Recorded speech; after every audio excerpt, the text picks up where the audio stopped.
एक काम करो, कल सुबह उठते ही सीधा मिरर के सामने जाओ और आईना में अपना चेहरा देखो। फिर अपने आप से पूछो, क्या ये चेहरा सच में तुम्हारा ही है या किसी और का? फूला हुआ, छोटी आंखें, जॉ लाइन का तो जैसे कोई पता ही नहीं। और तुम्हें लगता होगा कि ये सब जेनेटिक की वजह से हो रहा है, पापा का भी ऐसा ही था, या फिर शायद मैं मोटा हो गया हूँ। पर क्या हो अगर मैं तुम्हें बताऊं कि इसका कारण ना जेनेटिक्स है और ना ही फैट। तुम्हारा चेहरा एक ऐसी चीज की वजह से फूला है जो तुम्हारी बॉडी रात को खुद कर रही है और तुम्हें इसका पता भी नहीं। आज मैं तुम्हें 6 स्टेप्स दूंगा, साइंस बैक्ड, प्रूवन, जो तुम्हारे फेस को इतना शार्प कर सकते हैं कि तुम्हारी क्रश तुम्हें देखते ही हाँ बोल देगी। मेरा एक दोस्त है रेहान, नॉर्मल बंदा, मुंबई में रहता है। रेहान की प्रॉब्लम ये थी कि वो सुबह उठता था और उसका चेहरा बिल्कुल ऐसा लगता था जैसे रात भर किसी ने उसे पंचिंग बैग की तरह यूज किया हो। वो जिम भी जाता था, पानी भी पीता था, डाइट भी ठीक ठाक ही थी, फिर भी उसका चेहरा रोज फूला हुआ होता था। लोग उससे पूछते, भाई नींद पूरी नहीं हुई क्या? या फिर, और ये सबसे बुरा होता, लोग उसे बोलते, भाई तुम मोटे होते जा रहे हो। और रेहान अंदर से टूट जाता था क्योंकि वो कोशिश कर रहा था और रिजल्ट नहीं आ रहा था। फिर उसने थोड़ी रिसर्च की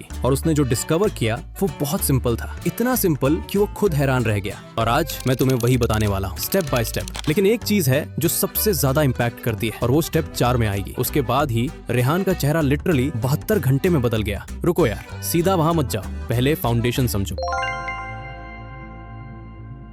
तो पहले समझो कि तुम्हारा चेहरा आखिर एक्चुअली फूलता क्यों है। तुम्हारी बॉडी में एक सिस्टम होता है, लिम्फेटिक सिस्टम। इसे ऐसे सोचो, ये तुम्हारी बॉडी का ड्रेनेज पाइप सिस्टम है। जैसे घर में नालियां होती है ना, गंदा पानी बाहर करने के लिए, वैसे ही ये सिस्टम हमारे चेहरे से एक्स्ट्रा फ्लूइड और वेस्ट बाहर निकालता है। लेकिन जब ये सिस्टम थोड़ा स्लो हो जाता है या कहीं ब्लॉक हो जाता है तो वही फ्लूइड वहीं रुक जाता है और वहीं से चेहरा फूल जाता है। अब सवाल ये है, ये सिस्टम स्लो होता क्यों है? इसके कुछ रीजंस हैं और आज के ये 5 स्टेप्स सीधे उन्हीं रीजंस को फिक्स करने वाले हैं। लेकिन उनमें से एक रीजन ऐसा है जो तुम रोज रात को करते हो और मजेदार बात ये है कि तुम्हें वो बिल्कुल भी गलत नहीं लगता। स्टेप 3 में बताऊंगा, पर अभी सीधा वहां मत जाओ, थोड़ा सब्र रखो, पहले पूरी स्टोरी समझो। स्टेप 1, और ये ध्यान से सुनो क्योंकि ये शायद सबसे अंडररेटेड चीज है, सोडियम और पोटेशियम। तुम सोचते हो कि नमक सिर्फ बीपी के लिए बुरा है, पर सच बताऊं भाई, ये तुम्हारे चेहरे का भी सबसे बड़ा दुश्मन है। देखो भाई, जब तुम ज्यादा नमक खाते हो तो तुम्हारी बॉडी तुरंत अलर्ट हो जाती है। वो सोचती है, इतना सारा सोडियम आ गया, अब मुझे बहुत सारा पानी स्टोर करना पड़ेगा। और यहीं से खेल शुरू होता है। अमेरिकन हार्ट एसोसिएशन के मुताबिक एक दिन में सोडियम की लिमिट लगभग 2300 मिलीग्राम है। बस जैसे ही तुम इससे ज्यादा नमक खाते हो, तुम्हारी बॉडी पानी स्टोर करना शुरू कर देती है। और वो पानी जाता कहाँ है? तुम्हारे चेहरे में, हाथों में और पेट में। अब आता है पोटेशियम। ये सोडियम का सुपर हीरो एंटीडोट है। ये तुम्हारी बॉडी से कहता है, चल भाई, ये एक्स्ट्रा सोडियम और पानी बाहर फेंको। एक नॉर्मल बॉडी को एक दिन में करीब 3500 से 5000 मिलीग्राम पोटेशियम चाहिए और ये मिलेगा सैमन, एवोकाडो, स्पिनच, बनाना, वही चीजें जो तुम शायद रोज स्किप कर रहे हो। रेहान की डाइट में क्या था? चिप्स, इंस्टेंट नूडल्स और बाहर का खाना, मतलब पूरा का पूरा सोडियम बॉम्ब। और पोटेशियम लगभग 0। उसने बस ये एक चीज पहले हफ्ते में बदली और उसने खुद नोटिस किया, उसका चेहरा थोड़ा सा टाइट होने लगा। लेकिन ये तो अभी पजल का सिर्फ एक टुकड़ा था, असली खेल अभी बाकी है। आगे सुनो। स्टेप 2, और ये वाला मुझे पर्सनली बहुत पसंद है। याद है मैंने लिम्फेटिक सिस्टम समझाया था, वही ड्रेनेज पाइप वाला एग्जाम्पल। तो अब सवाल है, उस पाइप को मैन्युअली साफ कैसे करें? एक चीज होती है जिसे कहते हैं गुआ शा, एक फ्लैट स्टोन टूल होता है। बहुत लोग इसे बस इसलिए इस्तेमाल करते हैं क्योंकि उन्होंने यूट्यूबर्स को करते देखा है, लेकिन सच ये है, इसके पीछे एक्चुअल साइंस है। जब तुम इसे चेहरे पर चलाते हो, ऊपर की तरफ और साइड की तरफ, यानी कान और गर्दन के पास जो लिम्फ नोड्स होते हैं उनकी डायरेक्शन में, तो तुम लिटरली उस फ्लूइड को बाहर की तरफ पुश कर रहे होते हो। कई स्टडीज में देखा गया है कि रेगुलर लिम्फेटिक ड्रेनेज से चेहरे की मेजरमेंट्स वाकई कम होने लगती हैं। अब सवाल, इसे करना कैसे है? सुबह उठो, थोड़ा फेशियल ऑयल लगाओ, फिर गुआशा को चिन से शुरू करके धीरे धीरे कान की तरफ ले जाओ, हमेशा ऊपर की तरफ, बस 5 से 7 मिनट, इतना ही। अब इस स्टेप 2 को स्टेप 1 के साथ कंबाइन करो और सच बताऊं, पहले ही हफ्ते में तुम्हें फर्क दिखने लगेगा। लेकिन अब आता है वो स्टेप जिसका मैंने पहले हिंट दिया था, वही चीज जो तुम रोज रात को करते हो और तुम्हें लगता है कि वो बिल्कुल नॉर्मल है, पर असल में वो गलत है। स्टेप 3, एक दिन रात के करीब 11 बज रहे थे। रेहान थका हुआ घर आया। उसने सोचा, थोड़ी सी रोटी, थोड़ा राइस या फिर 2 स्लाइस ब्रेड, क्या ही हो जाएगा। सुनने में छोटा लगता है, पर यार बहुत कुछ हो जाता है, क्योंकि ये सीधा साइंस है। जब तुम कार्ब्स खाते हो तो तुम्हारी बॉडी उसे ग्लाइकोजन के फॉर्म में स्टोर करती है। और अब ये ध्यान से सुनो, 1 ग्राम ग्लाइकोजन के साथ तुम्हारी बॉडी लगभग 3 ग्राम पानी भी होल्ड करके रखती है। मतलब अगर रात को तुमने बड़ा कार्ब मील खा लिया तो सिर्फ कार्ब्स ही नहीं, उनके साथ साथ पानी भी बॉडी में स्टोर हो जाएगा। फिर तुम सोने जाओगे और जैसे ही तुम हॉरिजॉन्टल हॉरिजॉन्टल लेटते हो, ग्रेविटी अपना काम शुरू करती है। धीरे धीरे वो फ्लूइड ऊपर की तरफ यानी तुम्हारे चेहरे में आकर सेटल होने लगता है और फिर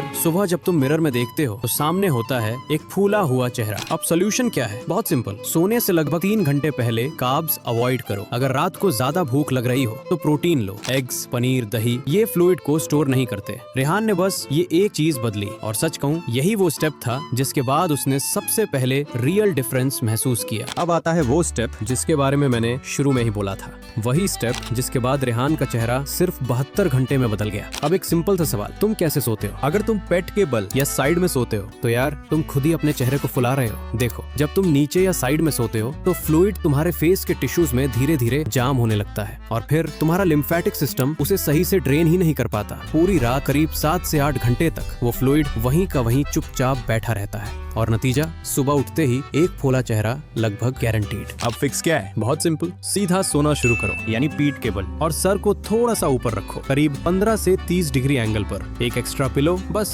वही काफी है। ये पोजीशन क्या करती है? ये ग्रेविटी को तुम्हारा दोस्त बना देती है। फिर पूरी रात फ्लूइड नेचुरली फेस से नीचे की तरफ ड्रेन होता रहता है और जब सुबह उठोगे तो तुम्हारा चेहरा पहले से ही थोड़ा टाइट लगेगा। रेहान ने भी यही किया। उसने कुछ बड़ा नहीं बदला, बस अपनी सोने की पोजीशन बदल दी और 72 घंटे बाद उसके ऑफिस के लोग उससे पूछ रहे थे, भाई वेट लूज किया क्या? अब स्टेप 5, ये वाला एक शॉर्टकट है, एक तरह का इमरजेंसी टूल, कोल्ड एक्सपोजर। मान लो वैसे तो रोज नहीं होता पर आज रात तुम्हारी डेट है या सुबह कोई मीटिंग है या कोई इवेंट और चेहरा पूरा फूला हुआ है तो क्या करो? बहुत सिंपल, ठंडा पानी सीधा चेहरे पर मारो या फिर एक आइस क्यूब को कपड़े में रैप करके कुछ सेकंड्स के लिए चेहरे पर रखो। जब फेस को ठंडा लगता है तो तुम्हारी ब्लड वेसल्स वैस्कुलरिस्ट्रिक्शन करती है, मतलब वो थोड़ी टाइट हो जाती हैं। उससे क्या होता है? लोकल ब्लड फ्लो थोड़ा रिड्यूस हो जाता है और फ्लूइड कुछ समय के लिए सॉफ्ट टिश्यूज से बाहर शिफ्ट होने लगता है और बस इंस्टेंटली तुम्हारा चेहरा थोड़ा टाइट, थोड़ा शार्प दिखने लगता है। लेकिन भाई एक बात याद रखना, ये सिर्फ टेम्पोररी है, ये असली प्रॉब्लम को फिक्स नहीं करता। अगर तुम सिर्फ यही कर रहे हो और बाकी स्टेप्स नहीं तो ज्यादा से ज्यादा 1 घंटे बाद चेहरा फिर से वापस फूल जाएगा।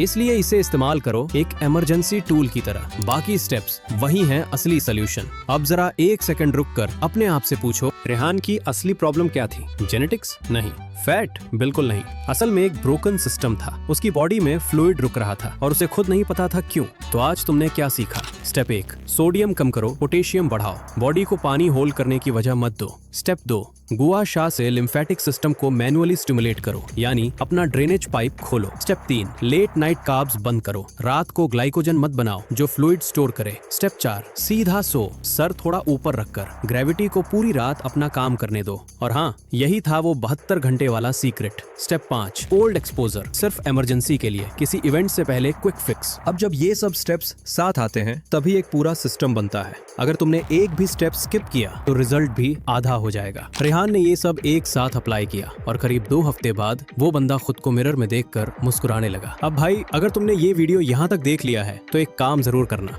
कल सुबह उठकर मिरर में खुद को देखना और इन 5 स्टेप्स को याद करना और कम से कम एक स्टेप आज से ही शुरू करना। सबसे आसान कौन सा है? स्लीपिंग पोजीशन, 0 कॉस्ट 0 एफर्ट, बस एक पिलो। और फिर 72 घंटे बाद मुझे कमेंट्स में बताना तुम्हारा चेहरा बदला या नहीं। और हाँ, एक बात और, अगर तुम्हारा चेहरा अक्सर ब्लॉट रहता है तो उसका एक और रीजन हो सकता है जो शायद तुम्हें पता ही नहीं, और वो अंदर से आता है, तुम्हारे गट से।